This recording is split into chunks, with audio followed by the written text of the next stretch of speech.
دیکھیے مجھ پر 3 خودکش حملے ہوئے،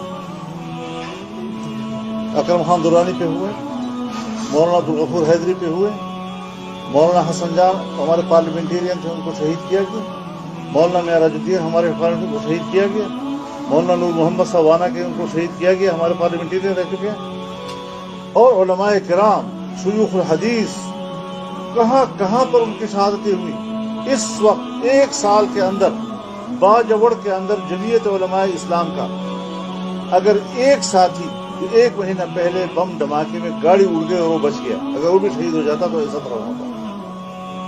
16 ہمارے نوجوان علماء کرام شہید ہوئے ہیں۔ حج کے دنوں میں ہم ابھی حج پہ تھے، میرلی میں ہمارے 3 زعما شہید ہو گئے، ایک ہمارے صوبائی اسمبلی کا کینڈیڈیٹ، ایک ہمارا نو منتخب علاقے کا چیئرمین، اور ایک ہمارا تحصیل سیکرٹری جنرل شہید ہو گئے، اور دوسرے علاقوں میں یہی صورتحال ہے۔ تو اس کے دور میں تو ہمارے ساتھ وہ کچھ ہوا اور ابھی تک وہ سلسلے چل رہے ہیں۔ ہم یقیناً ایک بڑی مشکل میں ہیں۔ یہ لوگ پہلے کیوں نہیں تھے، اور جب حکومت تبدیل ہو رہی تھی تو کیوں پاکستان میں آ گئے، اور ایک دم وہ صورتحال اور اس سے بڑھ کر خطرناک صورتحال کیوں بن گئی ہے۔ ہم تو چاہتے ہیں کہ پاکستان میں امن ہو، جو بھی پاکستان کا شہری ہے وہ پرامن زندگی گزارے، عزت و وقار کی زندگی گزارے، آئین اور قانون کے تابع زندگی گزارے۔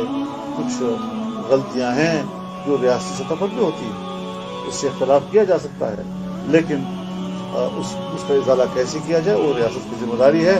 لیکن صورتحال یہ ہے کہ ہم جو قربانیاں دی ہیں، ہم امن و امان کے لوگ ہیں۔ آپ مجھ پہ بتا دیں کہ جمعیت علماء اسلام کی کسی ایک کارکن کے ہاتھوں پاکستان کا سیاسی جو مخالف نہیں، کوئی شہری اب تک